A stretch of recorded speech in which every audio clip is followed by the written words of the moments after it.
What is up, everyone? Welcome to the Political Spectrum Podcast. We are a podcast that collects people with different political beliefs on a political spectrum and gathers them together to discuss recent news, events, policies. We talked about the election a lot recently, but today we're going to be focusing on criminal justice reform. We'll get into that a little bit. As you can see, if you're watching on YouTube, none of us are on screen right now, and that's because we are all deadly tired. But we'll also be talking a little bit about the election at the second half, and we'll have a thing below with a timestamp on that. If that's the only part you're interested in, but if you're interested in criminal justice reform, then keep watching. All right, I am Paul, the token libertarian, and I am hungover. I'm Danny, I'm the liberal, and I don't remember when I slept. I'm Charlie. I'll be speaking in favor of the president-elect, and I'm ecstatic. And Frank could not be here today. He messaged me maybe 3 hours ago. We shoot this early in the morning. And he's like, yeah, Paul, I was up all night writing a paper. And I was like, all right. All right. I mean, whatever it is, that's how it is. That's how it is. All right, so let's jump into criminal justice reform. So I guess we'll just start with a kind of like basic definition, and if you guys want to add on to it, let me know. I'm just going to do it based on what I've been reading online about it, essentially. So it's basically just it notices the problems that the American justice system has and just looks to change it with reforms, basically, as in criminal justice reforms. Very, very basic definition. That's a stretch, Paul. I know. Do you guys want to add on anything to that, or do you think that's just good? I don't know. I think that's pretty self-explanatory. Yeah, I know, but just in case, you never know. I concur. Well, I mean, yeah. As far as a overview statement goes, it's pretty straightforward. Okay, honestly, I think the three of us will probably be in fairly close alignment on this, but should be interesting. Probably. I think this has been a topic in recent years where most people are coming together on. They just need to get off their fucking asses and do something. Okay. All right, so let's talk a little bit about the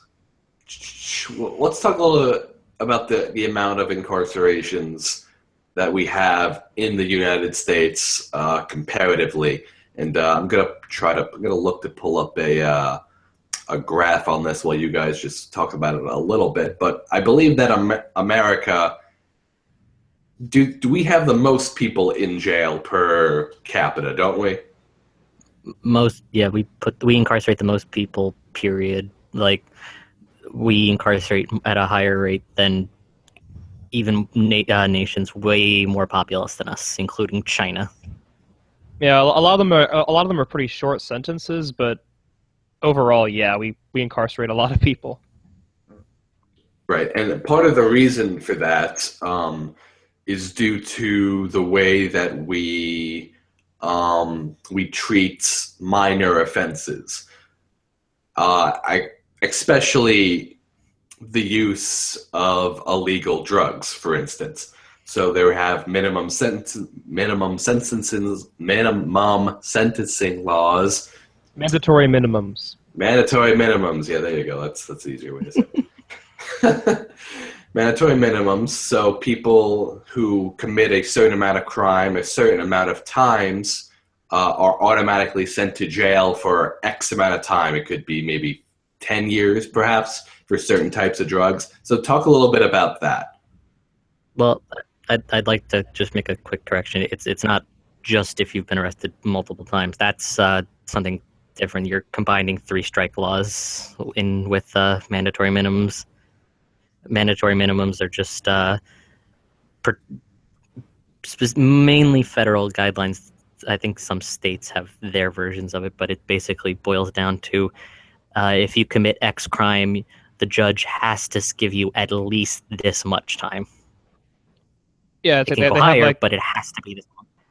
Yeah, that they have like basically a like a handbook pretty much, where it's like, crime X, perpetrator number Y, and then they like match it up, and like, oh, and then you have to factor in various things, and which you add on or take off months or years. Yeah. And then you're left with the like appropriate range of sentences. They can go above that if they want. Which, in theory, is fine, but the implementation's been slow to adjust. I mean, it seems like it kind of takes the judgment out of judgment. Like, you're just supposed to follow these guidelines instead of making a decision based on your own judgment and based on the evidence presented. I have an inherent dislike of bureaucracy. You don't say. I know, right? I also hate the bureaucracy.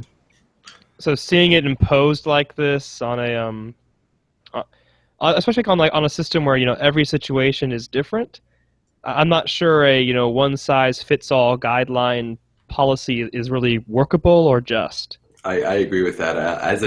As a libertarian or a classical liberal, I believe that individuals who commit crimes should be sentenced based on the severity of their crime as an individual, not based on some collective uniform that a federal government just decided upon one day. So I accidentally muted myself. Shameful. Yes, no, it should be entirely left up to one single person. Well, do you have more stuff to say, Dan? I'm just the reason mandatory minimums exist, and I'm not making a vicious defense of them. I'm not happy with them in how they've been implemented, but generally the idea is it keeps judges who are too lenient on certain crimes from being too lenient on certain crimes. well, I mean, that's why we have I mean, if they're too lenient, yeah, I guess it's a separate issue. I was thinking more about the too strict policy. What do you mean? Go on. Like, I was thinking about, basically, sending someone, like, you have to send someone to jail if they have like a certain amount of pot in their car, right? Like, that seems a bit excessive. Oh yeah, no, I think that's where we get into what should be implemented. I think there's a little more agreement than we think we're tripping over ourselves in the description, though.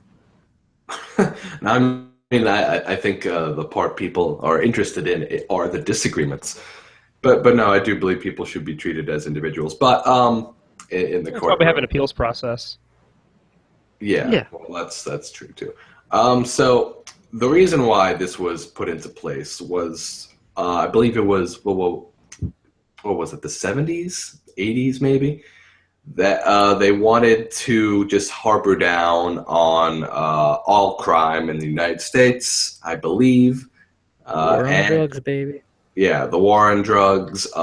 They thought that if they were harder on their implementation of having these people go to jail for these minor offenses, that would prevent other people from committing the same crime. I guess it's very similar to broken window policy in New York City, I guess. Pretty similar, I suppose. I don't know if any of you know what that is, but yes, it's very similar to that. Well, Paul, how about for the people who don't know what that is, people who are listening, could you explain that? Sure. And Danny can chime in too, because we both live in New York. But broken window policy, it was a policy in New York City.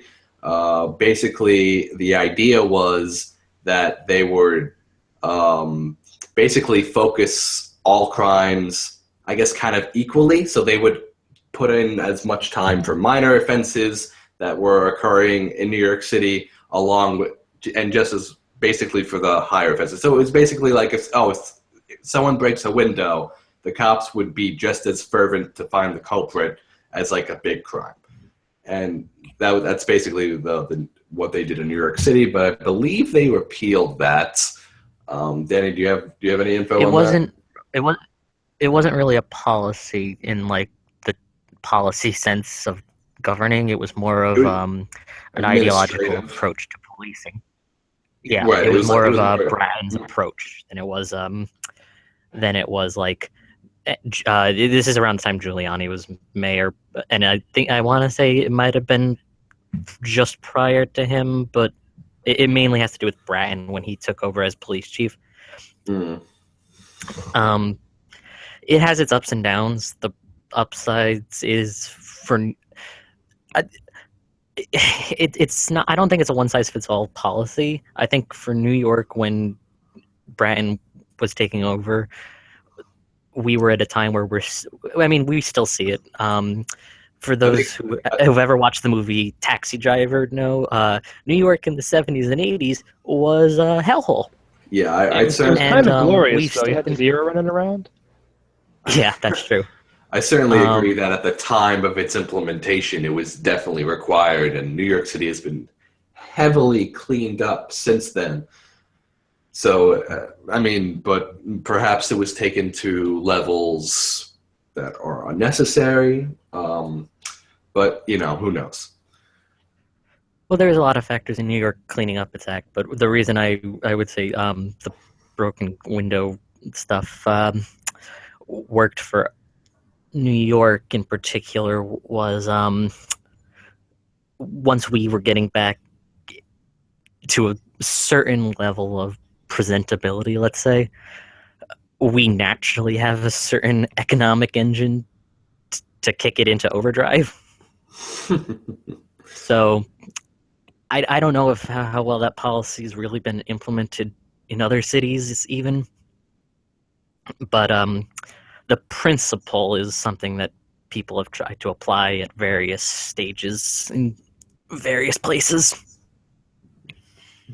Yeah, it's certainly. I've been looking it up right now. It looks like it started. The theory started somewhere in the '80s. I'm not sure if that was in New York, but yeah, it's certainly it's an interesting theory, and it can work in certain areas. But I know a lot of people on the left disagree with it. Not Danny necessarily, but a lot of people on the left disagree with it because I don't know. Actually, I don't really. Well, allow me to speak for the left. Please do. Basically, it comes down to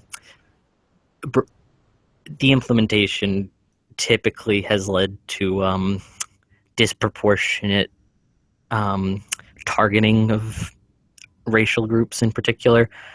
It basically leads to, in New York, for example, if you take petty crimes and spend all your time policing them, you basically present this.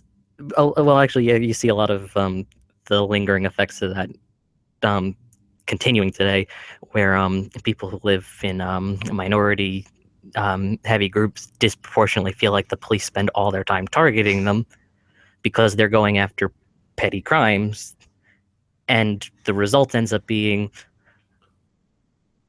these people committing petty crimes end up going to jail for stupid reasons, while people in other areas where there's less petty crime as a whole.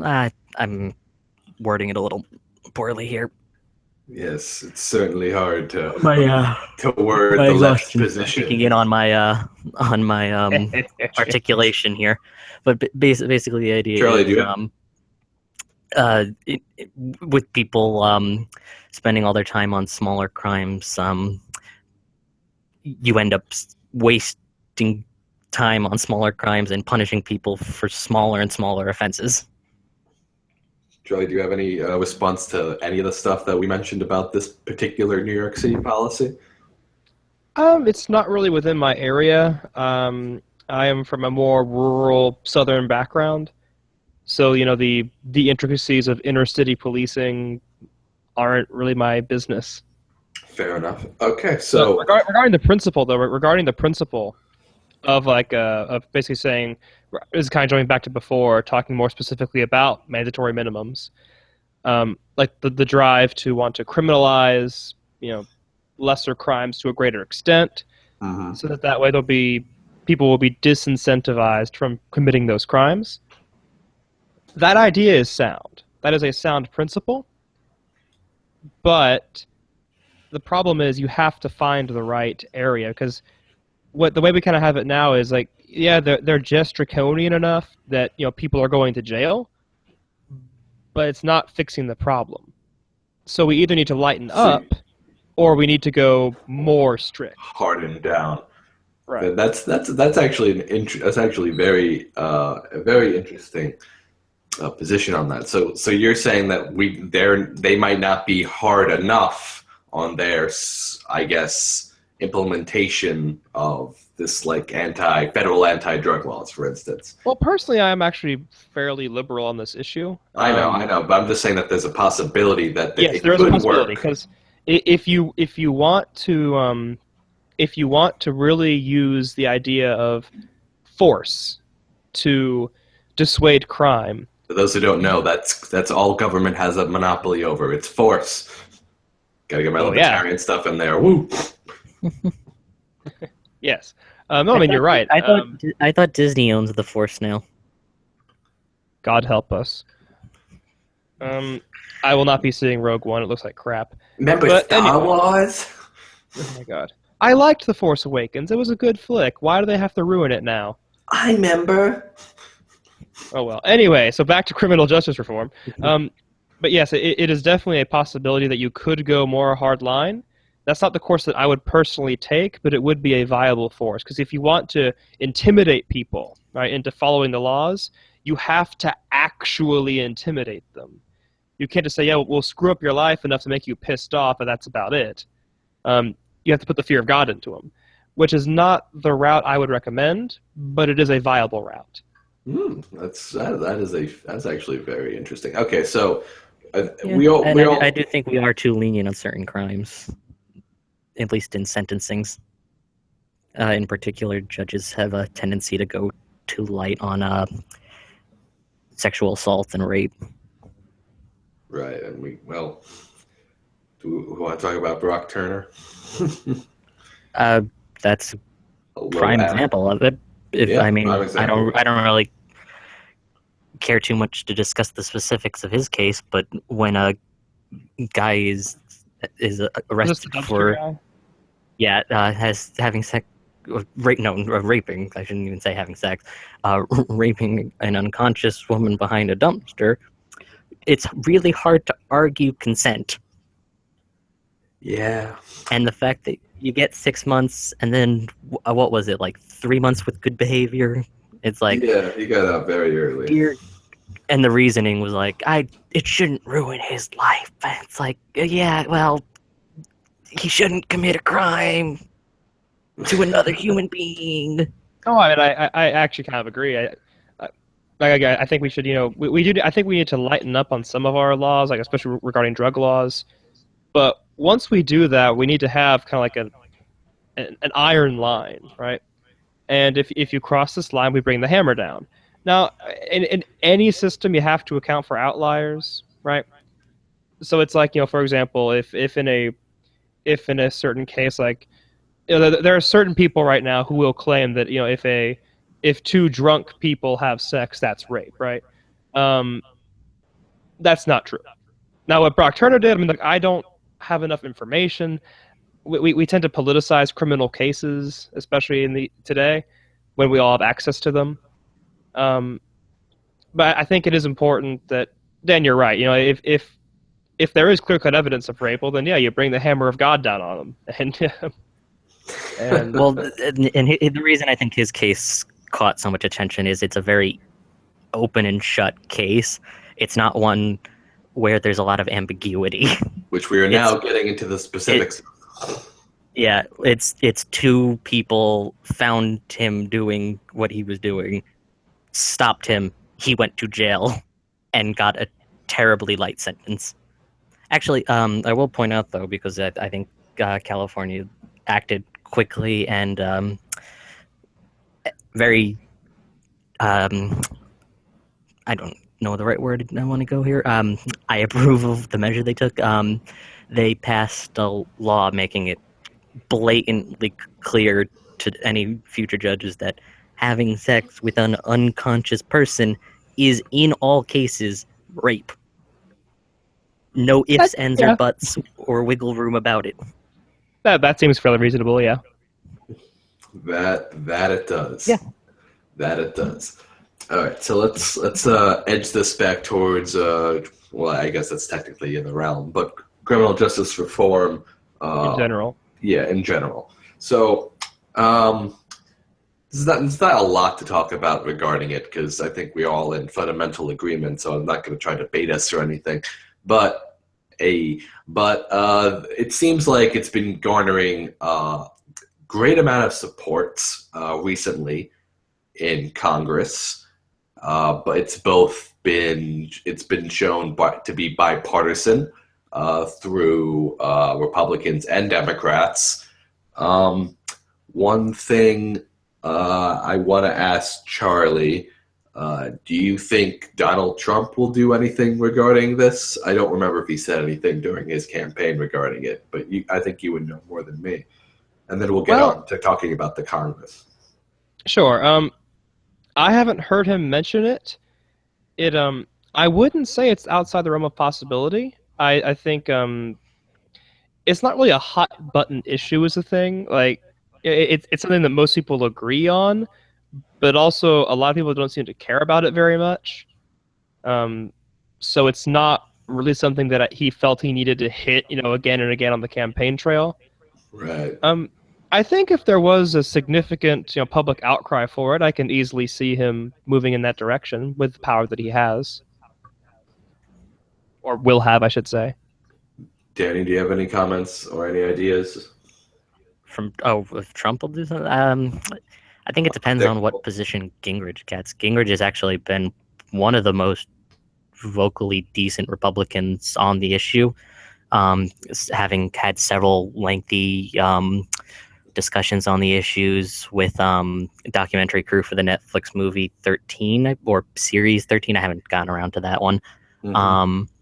Or 13th because whatever, not important. But he's been pretty open to the idea from everything I've seen. He's had decent conversations with people from Van Jones to I want to say Cory Booker. That's the senator from New Jersey. If Gingrich has a decent position and it has the ear of Trump, it's certainly something I think is possible. I honestly think congressional Republicans are the biggest issue in terms of a Trump presidency involving criminal justice reform, only because Obama's been eager to do stuff with it, even just little things. He's been commuting sentences at astronomical rates to try to do what little he can for the issue. But Congress hasn't really approached him with any decent effort, so I really can't say what would happen. Right. Again, it's just not really an issue that looms large in the public consciousness. Like, I think I think there is a lot of agreement on what needs to happen, at least in some general areas. But again, people just don't seem to be that excited about it. If it doesn't, The left, it's not the top issue on the left, but when things are calm, it tends to bubble back to the top for the left. if it doesn't, Maybe we the work something heart, out. you don't hear about it. I can pretty much promise you a year or so ago, it was much more talked about before the presidential election really kicked up. I can certainly attest to that. I remember Cory Booker speaking with Rand Paul a few years ago regarding criminal justice reform. Oh, that's right. Rand Paul was the other one who was been very open to the idea. Yeah. Oh, how interesting! You remember the Democrat? Don't remember? I'm just kidding. All right. So I've heard Cory Booker speak in the last 12 months. I haven't seen Rand Paul speak since he dropped out of the presidential race. I saw him speak like last week. All right, but anyway. All right. Regarding my thoughts on whether Trump will do anything, it's like what Danny said. It's going to depend more heavily on Congress.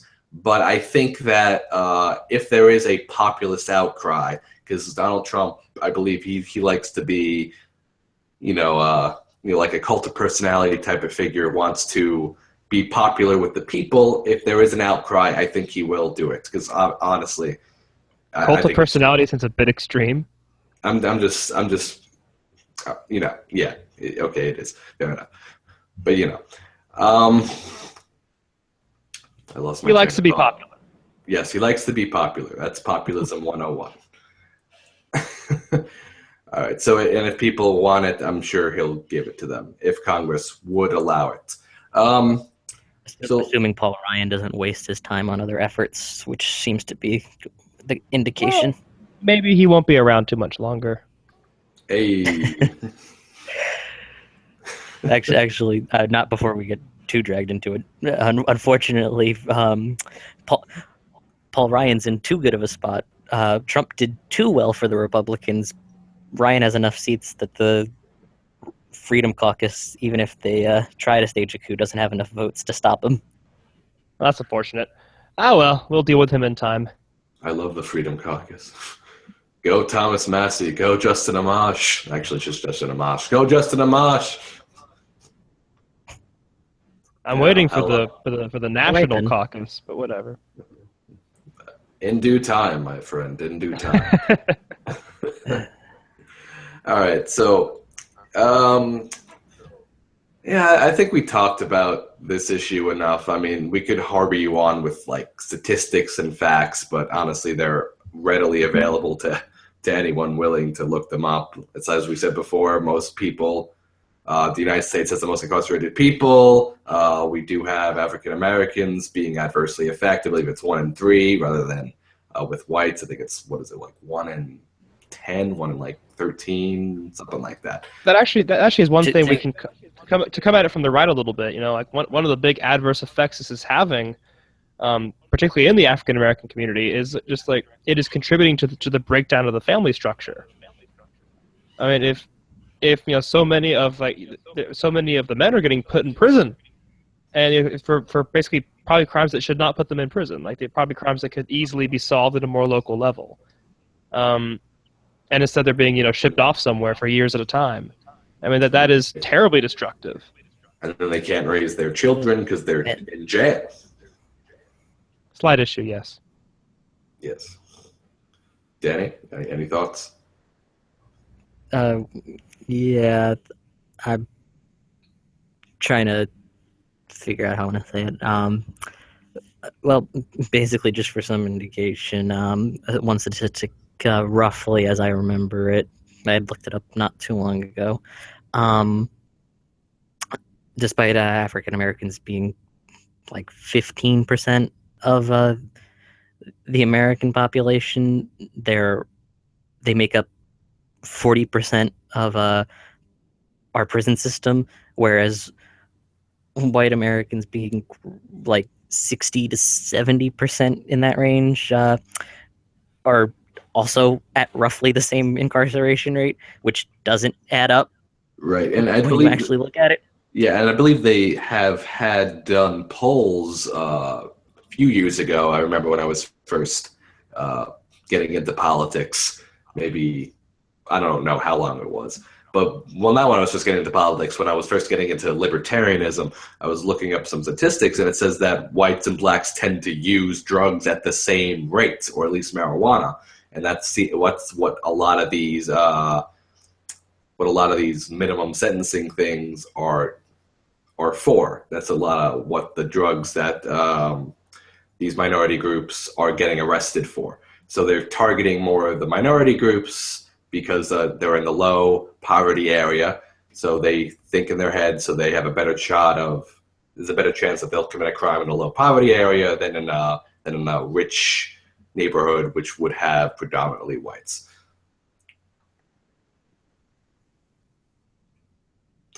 Any thoughts? Yeah, I think we're fairly in agreement here. Yeah. Yeah, I tend to assign a slightly more nefarious purpose, although not necessarily intentional, than just they go near the poor areas and that's where the minorities are, because there's plenty of poor white areas where they're not arrested at nearly the same rates. But this actually goes down to a lot of the cases with the judges being too lenient with sentencing at times, which leads to the kind of vicious cycle where in some places it's almost you almost need the mandatory minimums, but then they create the problem in other places. It kind of feeds itself. I mean, that's why local solutions are usually the best ones. Right, local governments tend to govern best for their people. Like a federal thing on this just is not it. One size fits all is not the best for anybody. The more local the government, the better.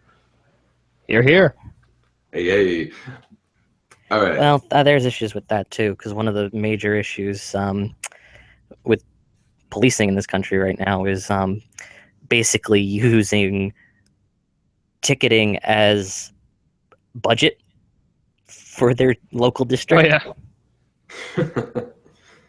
It's like, why would we need to raise taxes when we can just ticket people all the time? Red light cameras every corner, a police officer at every intersection.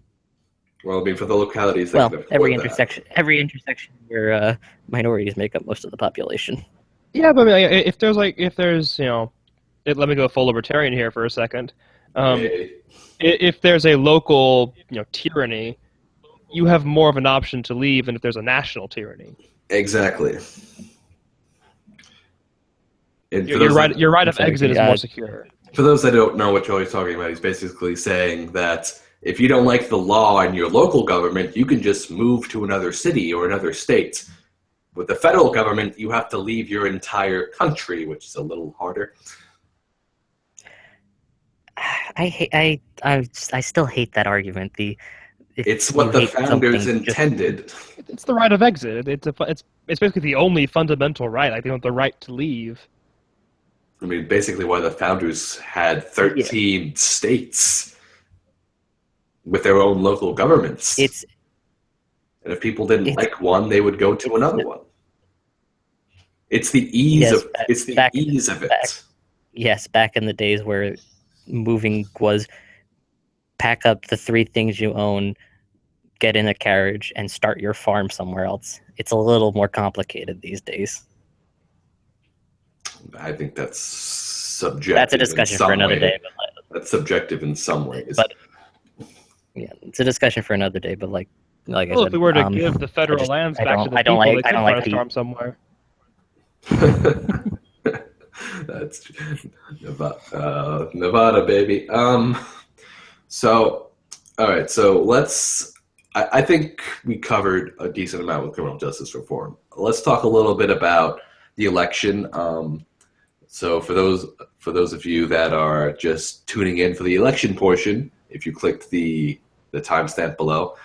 So recently, this is the part where we explain to the people who skipped the first part that we're all exhausted, and now we move on to that part. Oh, Paul, you said you wanted to explain the logo or something, didn't you? Oh, right. So yeah, we'll explain the logo during this intermission. So I'm sure many of you have seen it. So as you can see on the screen, or if you are listening on SoundCloud, merely open up our Facebook, and you can see that we have the authoritarian, right, libertarian, left. There's this test called the political compass test. I basically told everyone to take it. And this is essentially where we all fall on the political spectrum. You have the purple on top, which represents Charlie. You have the red one on the very right, which represents Frank. You have like the orange one that's more bottomish, and that represents me. And you have the blue one on the bottom left, which represents Danny. So, and that's basically just showing you that we're all fairly different in our positions and the way that we see not only the government, but the world. And one thing I would say is that the left-right thing on this is strictly economic. Like it doesn't really take into account, like say, cultural conservatism or cultural progressivism. It also doesn't take into account states' rights. It's more of a one-size-fits-all system. Yeah. So no constitutional. It's a thing like internationally. An authoritarian libertarian that has to do more with, I guess, freedom. I guess. Or Charlie, you want to explain that better? I mean, again, yeah, I'm actually not a huge fan of the political compass test, but I guess the way you could look at it is authoritarian would be it's more like what we would call, 'cause a lot of the positions that they would call authoritarian in the quiz, I would just call conservative, like a respect for authority, a belief in law and order, a belief that that the state is not inherently evil. That taxation is not necessarily theft. Sorry, Paul. Wrong. It's not theft, it's tribute. What was that, Dan? Just the realization that that wrong joke is going to go on for 4 years. Wrong. It's not. Anyway, so it has me as a more authoritarian, but I guess my personal political views are actually very much influenced by libertarianism, but I guess it's just more like on a personal level, I have more of a traditionalist personality. Right, and that's why it's good to separate like the federal from like the state, because I think that's a big indicator too. So, because I know you're more of like a local government kind of guy. Yeah. So let's edge towards the election now. Well, not the election, the aftermath of the election. So it appears that we have lefty snowflakes arguing in the streets. Fuck off. They're not arguing in the streets, they're rioting in the streets. Oh, again, fuck off. It's... Fuck you, sir. Yeah, my New Yorker's coming out. Can I get you guys to rile up or what? This isn't me riled off. I swear a lot. I've been a little more restrained in the previous podcast, but that's gonna that's slipping up the more I'm used to talking on mic. Okay. Trust me. If I can restrain myself from using the hard C word, I'll consider it a victory in my dialogue. Conservative. Be suitable. Yeah, well. Cookie. The C word. It's a swear word to me, but well, for me, it's cuck. Anyway. What a cuck! Fucking Christ! Fucking cucks in the streets, huh, fellas? But anyway, it's a lot more than lefty snowflakes. It's a lot of people in a lot of places acting in a lot of different aggressive ways.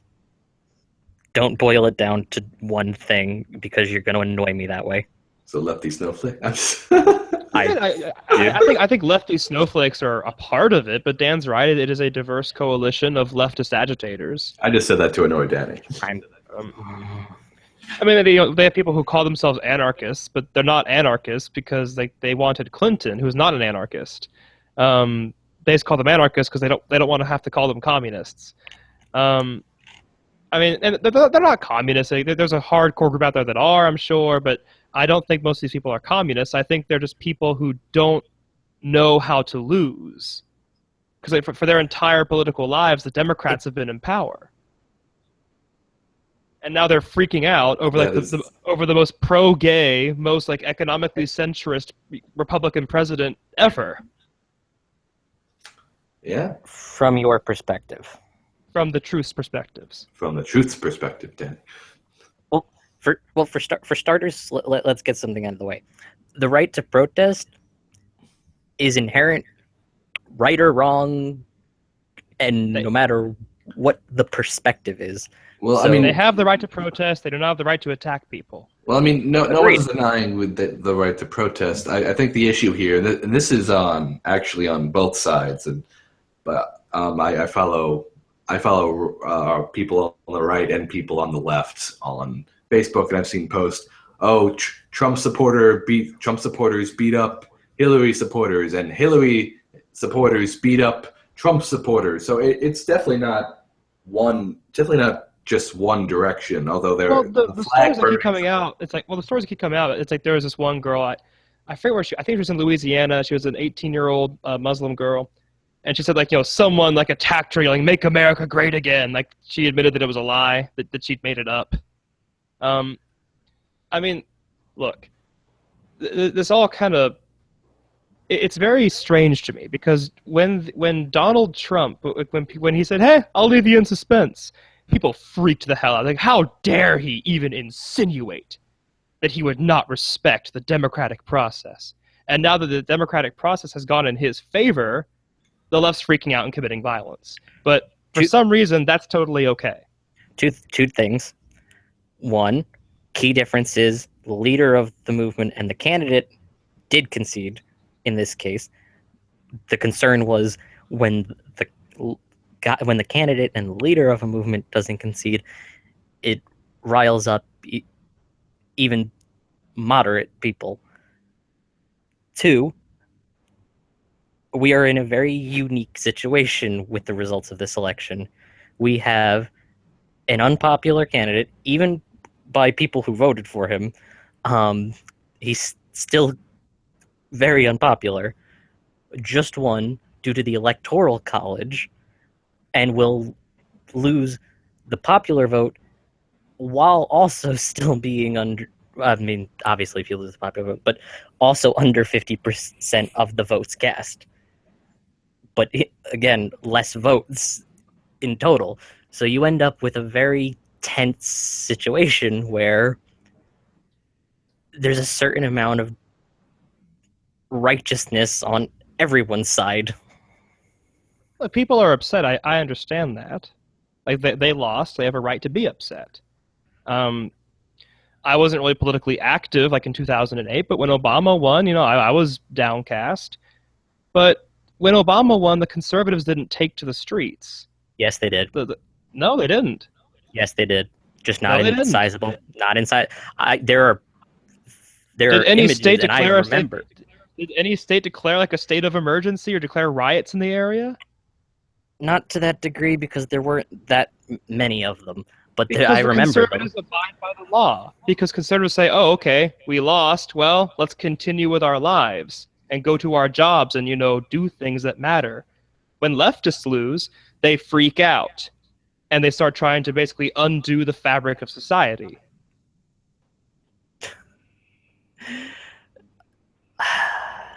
I don't even know where to start with that. I know, because I'm right. I'm just watching this with a smile on my face. It's just such blatant hypocrisy. Like, the left has been chiding us this whole time. Like, Donald Trump supporters are causing violence. Donald Trump is hateful. Donald Trump is divisive. And then he wins, and people are yelling down the street, shouting, "Fuck Trump! Not my president! Let's overturn the democratic process." Oh, that's helpful. That's really good for the country, don't you think? You got to start a revolution, Charlie. Unbelievable. Listen, I'm not entirely personally sure how I feel about the "not my president" stuff and the shouting and everything. I'm not much of a protest guy personally. I don't know. Because you're rational. No, because I'm a spoiled New Yorker who doesn't really need to protest anything. Because you're rational. I'm going to go with the rational part, yeah. You keep this up and I won't be. Anyway. I'm terrified. Anyway. But here's the thing. The overwhelming majority of these protesters are still peaceful. There are definitely instances that are not acceptable. I'm not looking to excuse the unacceptable. But there are a number of people, particularly in the cities across the country, who feel very strongly about the results.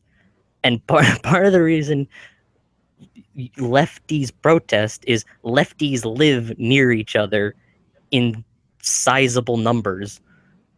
Yeah, they live in a Conservatives don't bubble. protest because they have.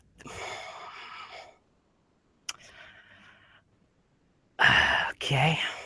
I'm sorry, I have very little patience for this kind of crap. Like we have California trying to secede from the Union now. Yeah, well, that's bullshit. People are. To which I say, good. Go. Take your desert and leave. You have no water, you have no resources, you will starve, and I will laugh. But if They're you the want to sixth go... largest economy in the world. Yeah, and they have no water. They'll have to import it from us. Yeah, well, somehow they'll end up better off without us. I think we'll be a lot better off without 55 Democratic electoral votes, and without, that cesspool of degeneracy. Fun stuff. One thing I want to mention is that their celebrities have been very vocal about their positions. That there are some that are saying, "Listen, let's wait it out." Then there are people like Katy Perry who was openly calling for a revolution, and I'm just sitting here like, Conrad Perry. I mean, she's not exactly helping. You know what I mean? Part of the problem is social media. Everyone's grieving process is more in the open. I'd say give Katy Perry some time. She was very vocally a Hillary supporter, but assuming things calm down, I suspect she won't be calling for revolution in a few months' time. I'm guessing. So. Yeah, but when she has so many followers, I feel like she has an obligation, not to incite violence, because that's what that does. That does incite the violence. Well, look, what we have to ask ourselves is, had the results been reversed, and were Trump supporters rioting, and they would be. Right, we're calling for revolution. Think about what the government would do. That's what needs to happen. Oh, like when the Bundys took over government property with guns. Those ranchers? Oh, the ranchers that the government had been, basically trying to steal their land for a while. And they occupied an abandoned building. An abandoned, not at all abandoned government building? A totally abandoned government building. Sorry. Unoccupied at the time. I apologize. Not abandoned, unoccupied. All right, that may have been the difference, because as I recall, it was a functional government building. Yeah, sorry. If there was no one there, I apologize. Poor choice of words. All right. I love this tension going on in the room. Of course, right no one was harmed in that. hot. But except for the ranchers. Some of the ranchers were harmed, but nobody cares about that because they're evil, right-wingers who deserve to die because they're right-wingers. I mean, if you're trying to preserve Western civilization rather than destroy it, you're a bad person. All right. Let's see. What else can we divide you guys on? I think we went for a decent amount of time. I guess. Do you guys want to do closing arguments, or do we want to keep the fight going? I don't even know what closing argument. Well, I gotta be closing statements with criminal justice and your thoughts in the aftermath of the election. Oh, we're going back to criminal justice. Yeah, I forgot to do the ending remarks when we. So we'll just encompass everything together, and somehow, if criminal justice was properly reformed, we wouldn't have no riots. Just kidding. All right. We'll start with whichever one of you wants to start. I'll cede the floor. All right. That's cool.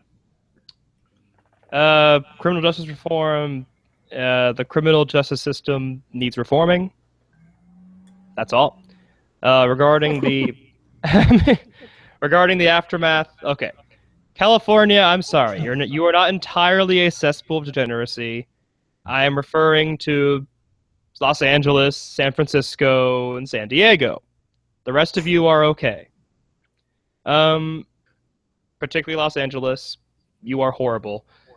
Well, you're not horrible, sorry. A lot of the institutions housed within your lovely city are horrible. They're deplorable. They are absolutely deplorable, yes.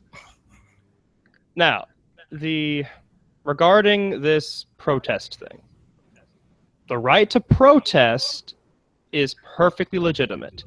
You have the right to go to the town square and wave your sign and do your chant because you apparently have nothing better to do with your time. I understand that. And I'll be more generous. You feel strongly about this and you want to make sure your message is heard and understood. I get that. That's okay. When you start going crazy to the point where Oregon, hardly a right-wing state, says these have devolved into riots, then you need to realize that all you're doing is strengthening the Trump's grip on, well, popular support. Because people don't like this kind of thing. It makes the left look bad. So this is my advice to you. Calm down. Trump is he's not going to harm the LGBTQ community. He openly said in his convention speech that he would protect you from radical Islam. We have Peter Thiel at the convention saying, "I am proud to be gay and I am proud to be a conservative," to uproarious applause. Trump is no threat to you. It's okay. He's the Republican who's most on your side in forever. He's not going to harm you. He's going to protect you. You should be supporting him.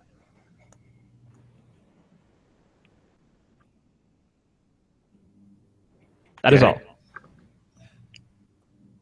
Danny, closing remarks. Criminal justice, samesies. That's a good stance. Yeah, no, I agree. Again, samesies.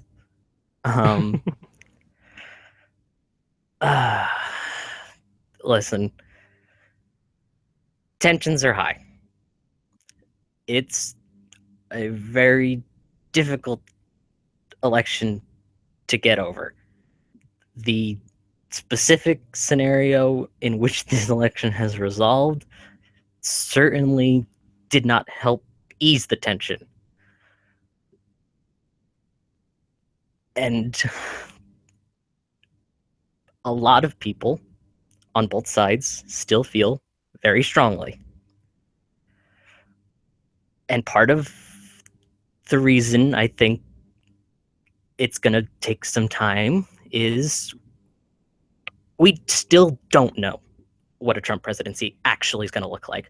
His supporters can say a million things about what it'll look like, but you don't know that until it starts, until he starts actually making appointments.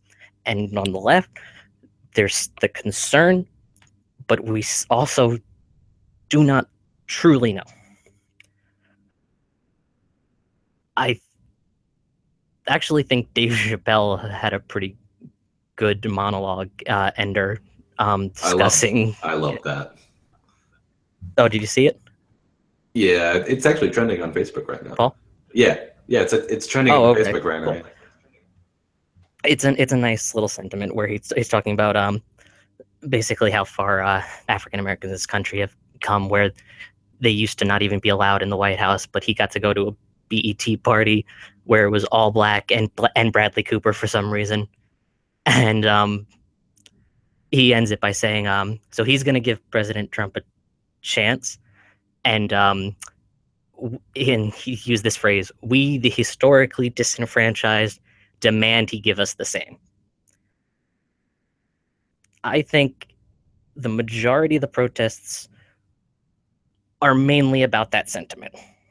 It's mainly about Trump has said some things that have offended people to the core of their being, to the core of their ideology. And should he get into office in January and tone it down, not go following some of the things that he's indicated to these groups that might happen to them, a lot of the fervor will die down. A lot of people will take the deep breath, accept, and go on. But we are still very early in the healing process from this election. And especially on the left, who is now out of power to the most extreme of levels. I encourage protesting because it makes the voices heard in a way they currently cannot be heard.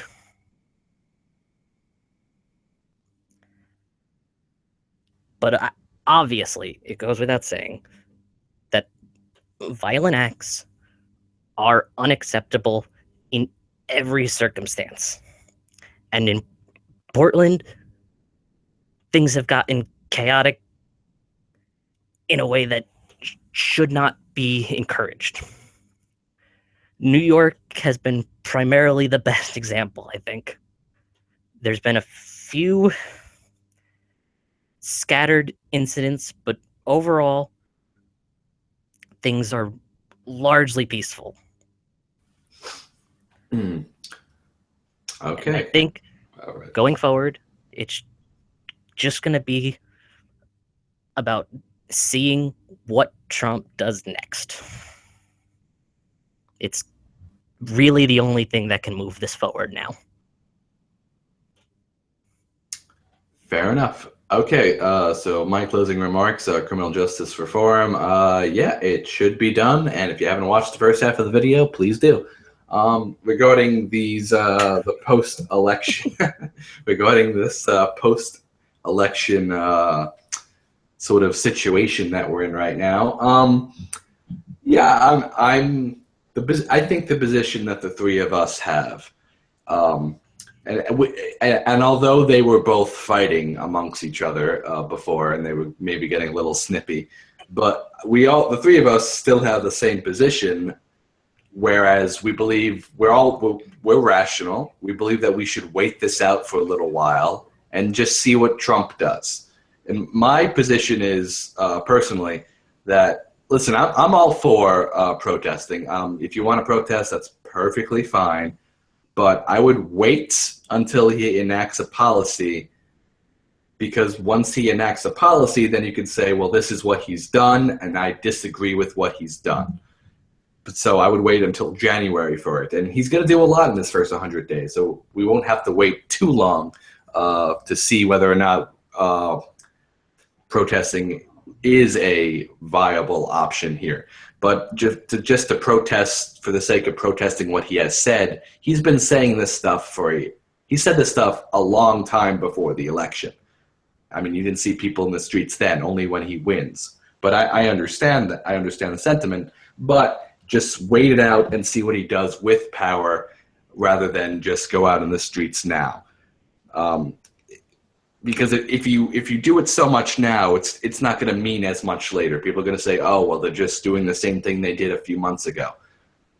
But so that I would implore everyone to listen, just come home, just wait it out until January, and then have your protest have a meaning when there's a policy you vehemently disagree with. Because that's what I believe that's what I believe the left should be doing, and that's what I will be doing as a libertarian, because I'm sure there will be a lot of things I disagree with in this administration. When Danny says that the left doesn't have any power, the libertarians certainly did not have any power this election at all, or the classical liberals, despite there being some Republicans. That 5% really escaped, huh? Huh? Sorry, that 5% really escaped you, huh? Well, I mean, I'm not talking about the party. I mean, the party's. No, I know. I was just ribbing you a little. You were edging the two of us on. I might as well get a few jabs at you. That was good snark, Dan. Oh, I didn't see that. Snark is all I have. I didn't see it as a jab, so missed. Sorry. So yeah. What? Typical libertarian, am I right, Charlie? Can't see what's right in front of his face. Yeah, right, Dan? All right. So we will. You done? All right. So I didn't interrupt you guys when you're doing your closing remarks. So we will end the podcast here. If you enjoyed it, please like, comment, and subscribe. If you're watching on SoundCloud, please follow us on SoundCloud. This has been the Political Spectrum podcast with Paul, Charlie, and Danny. Frank did not join us today. Until next week, I don't know what we'll be covering yet, but I have a few ideas, but you'll find out next week. Until next time, guys, peace. Adios. Tschüss.